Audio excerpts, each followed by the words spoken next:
رسول صلی اللہ علیہ وسلم سے میں نے ایک حدیث سنی ہے، حدیث آپ نے سننی ہے اور یاد رکھنی ہے کہ اسم اعظم ہے اللہ کا، ایک ایسا اسم بھی ہے کہ جس سے اللہ کو پکارا جائے تو اللہ تعالیٰ وہ دعا فی الفور قبول کر لیتے ہیں، اسی لمحے میں، اسی وقت میں۔ اور ابو امامہ کہتے ہیں رسول اللہ صلی اللہ علیہ وسلم نے فرمایا وہ اسم اعظم سورت بقرہ میں بھی ہے، سورت آل عمران میں بھی ہے اور سورت طٰہٰ میں بھی ہے۔ کہا رسول اللہ نے بس مجھے میرے سامنے یہ بات کی تو میں سورت بقرہ کھول کے بیٹھ گیا، سورت آل عمران کھول کے بیٹھ گیا، سورت طٰہٰ کھول، یہ صحابی کا قول ہے۔ رسول اللہ سے سنا اور اس کے اوپر غور و فکر کرنے لگے کہ یہ کیا رسول اللہ نے بات کی ہے۔ کہا پھر میں سورت بقرہ کی اس آیت پہ پہنچا، اللہ لا الہ الا هو الحی القیوم، تو میرے ذہن میں آیا کہ اسی سے ملتی جلتی دو آیتیں آل عمران میں اور طٰہٰ میں موجود ہے، الف لام میم، اللہ لا الہ الا هو الحی القیوم وَأَنَتِ الْوُجُوهُ لِلْحَيِّ الْقَيُّومِ، یہ تینوں آیتیں کہا مجھے مل گئیں اور مجھے پکا یقین ہو گیا، یعنی تینوں آیتوں میں کیا چیز ایک سی ہے۔ اسی وجہ سے محدثین نے،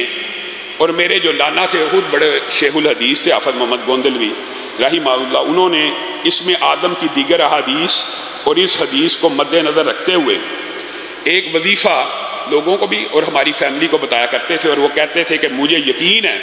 جیسے یہ ابو امامہ کی حدیث کے الفاظ ہے اور دیگر بھی اسم آدم کے حوالے سے 3 حدیثیں موجود ہیں، میں یہ سمجھتا ہوں کہ کوئی شخص اگر اسم آدم کو پانا چاہتا ہے تو وہ یوں کہے بسم اللہ الرحمن الرحیم۔ یہ بسم اللہ الرحمن الرحیم بھی شامل ہے،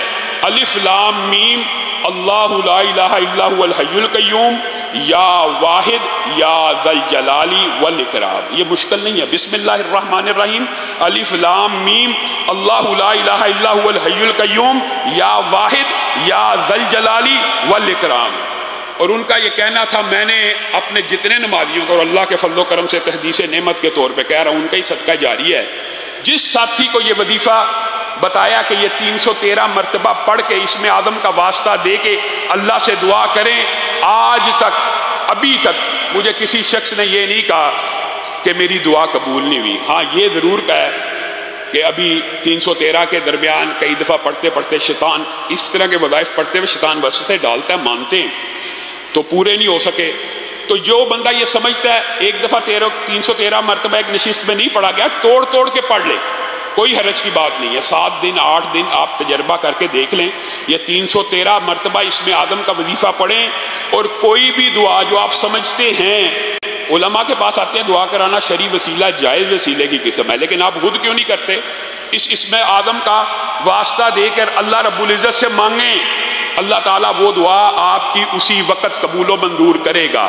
آج کے بعد یہ اللہ کا اسم ہے، یہ اللہ کے نام ہے۔ ابو امامہ کی اس حدیث سے اور محدثین کے استدلال سے آج کے بعد زندگی کے اندر اس وظیفے کو بھی اپنا لیجئے۔ اور اسم آدم کے حوالے سے جو باقی 2 روایات ہیں، ان میں سے ایک روایت یہ بھی ہے کہ رسول اللہ صلی اللہ علیہ وسلم کے سامنے ایک شخص نے کہا، اللہم انی اسألک بانی اشہد انک انت اللہ لا الہ الا انت الاحد الصمد الذی لم یلد ولم یولد ولم یکن لہ کفوا احد۔ یہ وظیفہ بھی قاری صاحب موجود ہیں جو معتکفین ہیں، وہ قراء سے یاد کریں، اور جو ابھی تیزی سے یاد نہیں کر سکتے اس کو، اسم آدم کے اس وظیفے کو بھی اپنے ذہن میں رکھ لیں، لا الہ الا انت الاحد الصمد الذی لم یلد ولم یولد ولم یکن لہ کفوا احد۔ تو رسول اللہ صلی اللہ علیہ وسلم نے فرمایا تھا اس شخص نے اللہ سے، اسم آدم سے طلب کیا، اس کی دعا اللہ تعالیٰ ضرور سنے گا۔ اور جو تیسری روایت ہے اسم آدم کی، اس میں یا ذا الجلال والاکرام کے اور بدیع السماوات کے الفاظ بھی موجود ہیں۔ تو آپ کے لیے یہ تینوں چاروں وظائف اکٹھے کر کے یاد کر کے آیت الکرسی پڑھیں، یہ بسم اللہ الرحمن الرحیم، الف لام میم، اللہ لا الہ الا هو الحی القیوم، یا واحد یا ذا الجلال والاکرام پڑھیں، اور یہ جو وظیفہ آپ کے سامنے رکھا یہ پڑھیں۔ اللہ رب العزت سے جو دعا کرنا چاہیں اسم آدم کے ذریعے سے اللہ رب العزت قبول کرتا چلا جائے۔